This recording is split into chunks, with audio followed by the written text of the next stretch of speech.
that all of you have come to our simple ashram. And it's such a great joy to meet you. Special gratitude to Swati.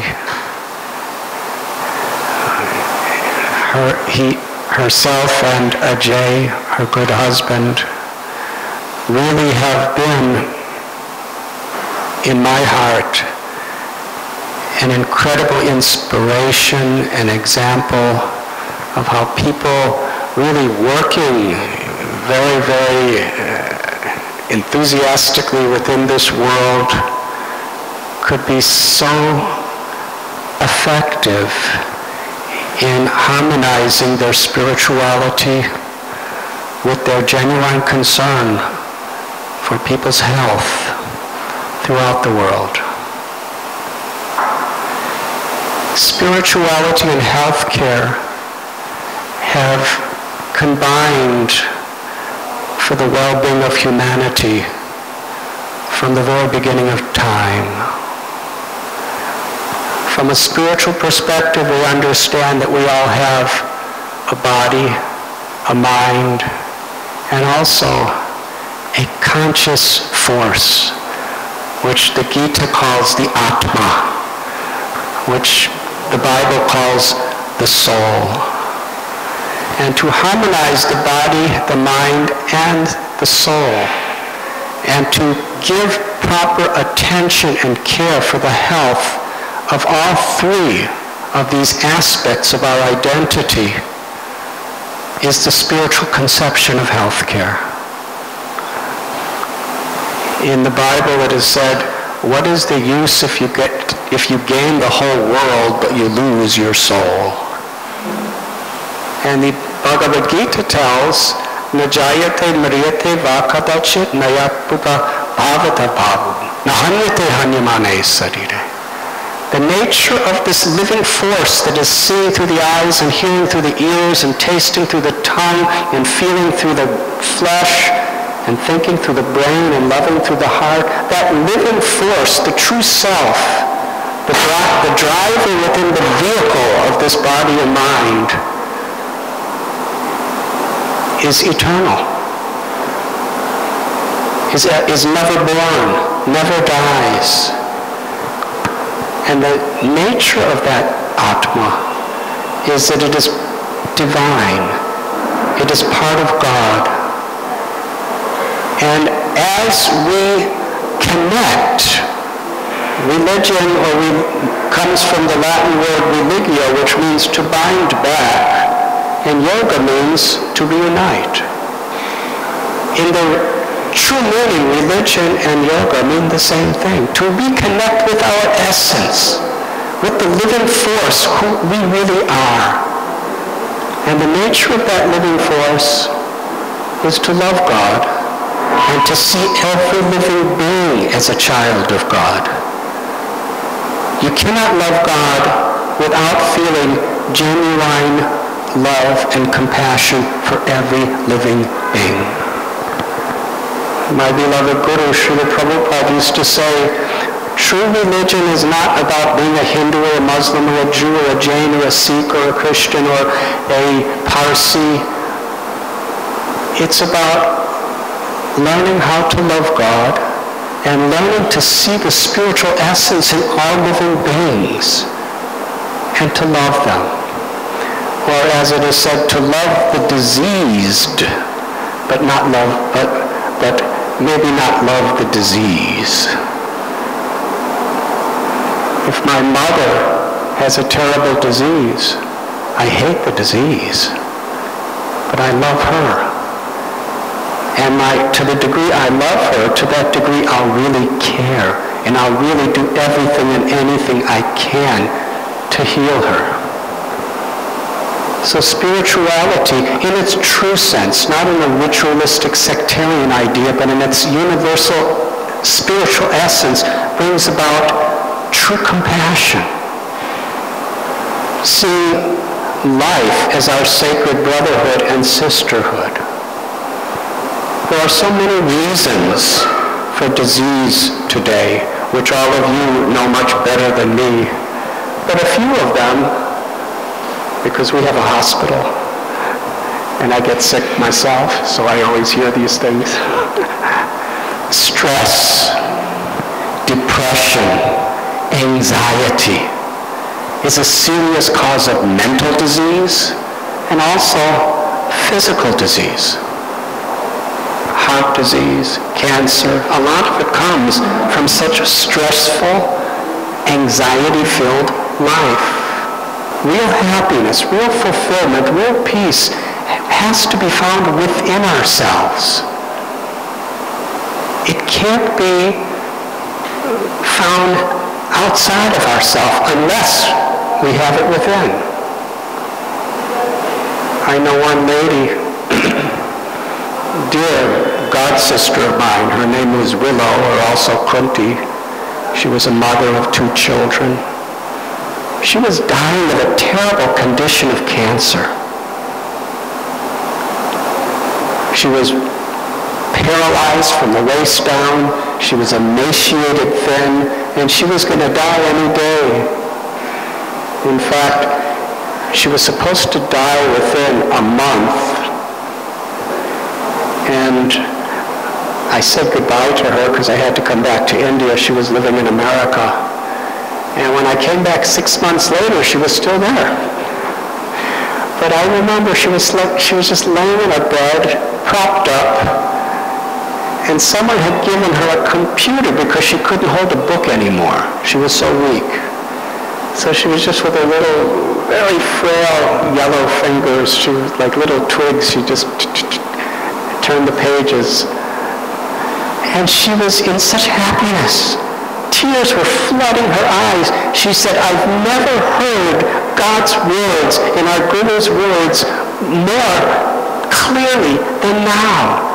It's like every word of these holy books is speaking to me right to the heart, so intimately, so personally. She said, I'm so happy. I would not trade my position for anyone else in the entire world. She's going to die any day. She can't eat. She can hardly sleep. She's in so much pain. But she had inner fulfillment from a life of devotion. She had so much love, and actually,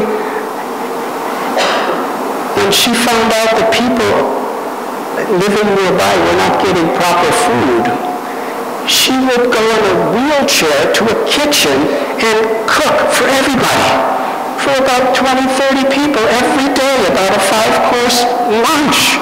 And nobody wanted to eat anywhere else because she put so much love and so much devotion. Even though she was in such a state, she was simply thinking about how I could make other people happy. An inner foundation of love, an inner foundation of fulfillment. When we find that within ourselves, then things of this world don't get us so stressful. There's a beautiful verse in the Gita, Vishayadani bhavatante niraharasya dehina rasa bharajam rasopyasya param dristvani vartate. That all the storms of this world can easily be overcome if we experience a higher fulfillment within ourselves. And this world is built in such a way, especially in the cities, there is so much stress and so much competition and so much anxiety. And one of the greatest causes of suffering, according to the World Health Organization, is depression. A mental disease, which causes as much or more suffering than any physical disease. Spirituality in its true sense brings us an experience of inner fulfillment and peace and love, and that's so important today. Toxins are a very big cause of health problems. From a spiritual perspective, we understand that this body is the sacred property of God. And it should be honored, and it should be cared for accordingly. And the world we see as Mother Earth. Real spirituality in tradition very much harmonizes our own life with our respect and honor of nature, God's gifts. To not exploit due to greed and replenish with toxins and waste. A true spiritual consciousness is looking for sustainable ways of creating a natural lifestyle by honoring the environment. Another cause of disease is a reckless lifestyle. Spirituality is meant to cultivate within our hearts values, universal values, morals, and ethics, which is so important for preventing disease. And another big cause of suffering in this world is indifference. People who are healthy, do they really care about people who have disease? People who are wealthy, do they really care about those that are poor? People that are happy, do they really care about people who are suffering? A universal principle of spirituality is compassion. Compassion to all beings. When we see who we are within, when we understand that we understand our relationship with all others. Recently, I was at a conference in Beverly Hills. It was the Mike Milken Global Conference, and they asked me to give a morning meditation. There was about 4,000 or 5,000 people, very, very influential people from all over the world. And it was interesting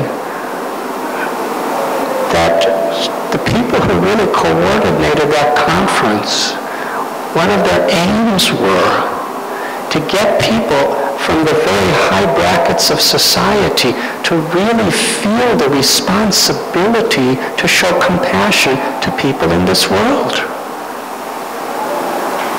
And to invest. There was one lady who was speaking, I forgot her name, but she was the CEO and president of a major pharmaceutical company in America. And she had developed so many aids and cures to cancer. And somebody asked her a question, how do you deal with all the investors and everything? She said, from my heart, I only have one concern. There are people suffering, and we have the means through our research to help them. And everything is centered around there. And if I could communicate that to the investors, then I'm successful. Afterward on this panel, they asked the next person to speak. Mike Milken was the moderator. Steve Wynn was there, he's the owner of many casinos and hotels. And interestingly, in his little talk, he quoted Mahatma Gandhi 4 times. They were really bad. So the manager the owner of the team hired this new person. And the media smashed him. They considered him totally unqualified. The televisions, the newspapers, the radios, the magazines. But anyways, he entered. And the next 10 years, they were in 6 World Series and they won 4. So they asked him, what was the most fulfilling accomplishment of your life? He said, compared to this lady next to me who cures people of cancers, I've done nothing. Mike Milken said, there are 2,000 people in here, in this room. At least half of us are New York Yankee fans. We think you have accomplished something. Can you tell us what is the greatest fulfillment of your life? He said, becoming a Hall of Fame baseball player, being rated one of the top baseball managers in all of history, that is not really what I consider a real fulfilling accomplishment. He said, when I was a young boy, I lived in a house that was so abusive. His name was Joe Torre. He said, I was so miserable as a little boy. I got no love. I got no appreciation. I got no feeling of acknowledgement. I was always yelled at and chastised and punished. And I was always hearing arguments and fighting. I think his father was an alcoholic. He said it was so intolerable, I would just run out of the house and play baseball. And I would take all my anguish and anxiety out in playing baseball. And it's the only place I could forget my miseries and feel happiness is when I played baseball.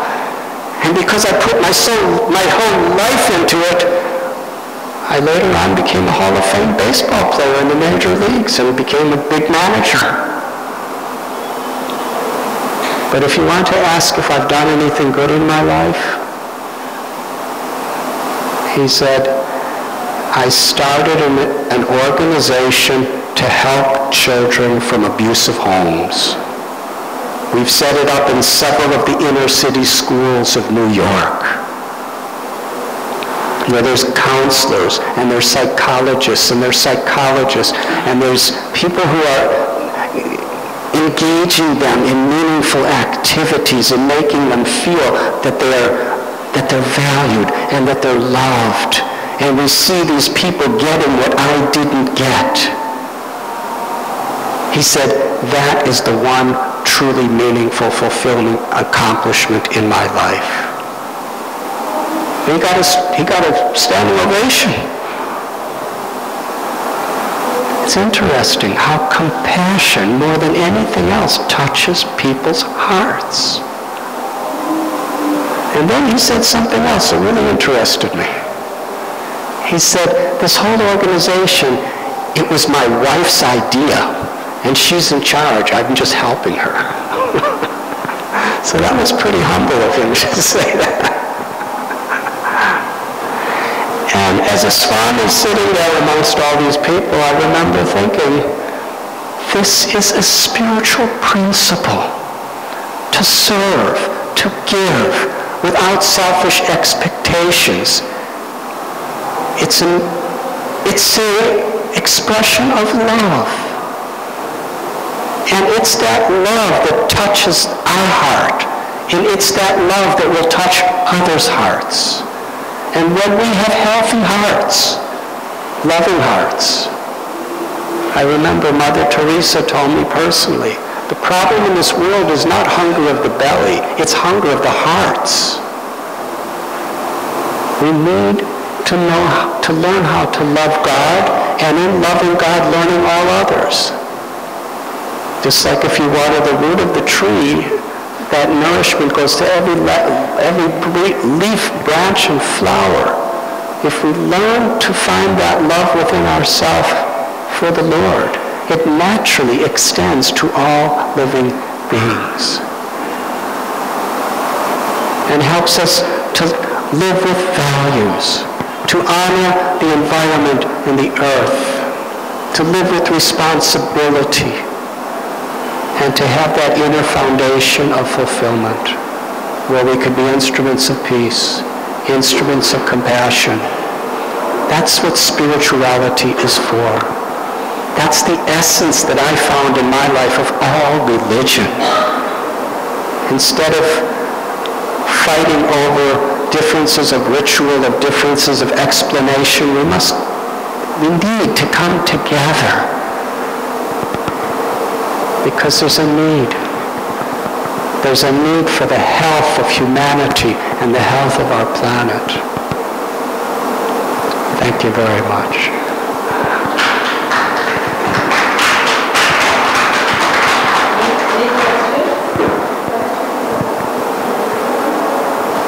Yes, sir. When you meet with the youth today, how is it, how do you communicate that message? When you meet with the young people and you talk to them, what is it that causes them to believe that's a good message? Can you speak into the microphone? Yes. Just the last part I did. Right. What is it that you find resonates well with youth today, here in the city, that causes them to feel good about that message?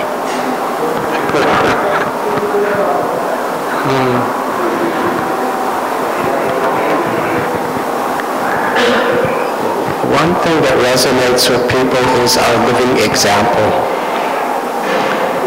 Young people are often tired of listening to older people talk. I'm from America. I grew up as a teenager in the 1960s, along with my dear friend Gary. And that was the time of the counterculture. And we were very much a part of the counterculture. It was a time when the youth were rebelling against the older generation. We had a mantra, a slogan, never trust anyone over 30. Do you remember that? Now I'm 61, so I never thought that would happen, but it happens.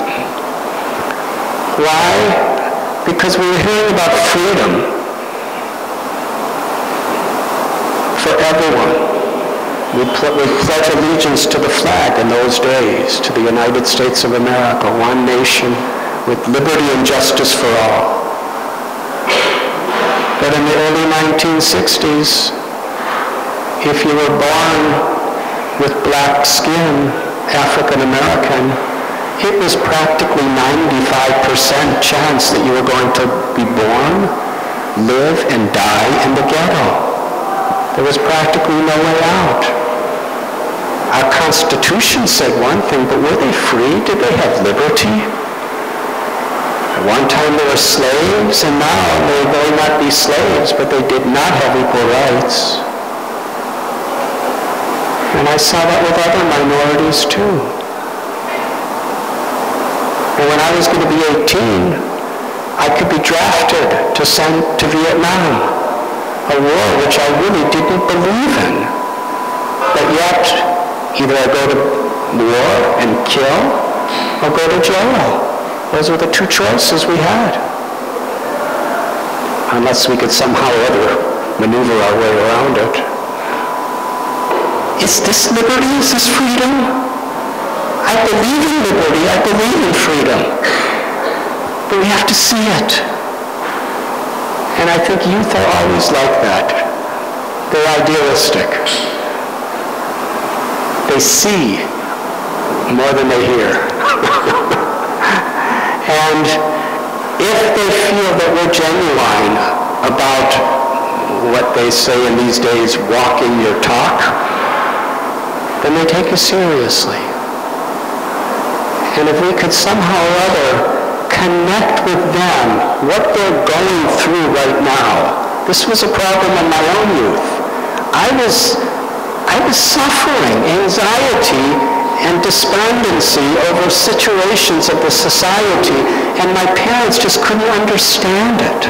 They were wonderful, loving, beautiful people, and ultimately their example helped me to whatever good is in me today was very much on the foundation of what they gave me. But we have to really understand what the young people are going through. And people respond to love. People respond to the message of compassion. People respond to to universal principles.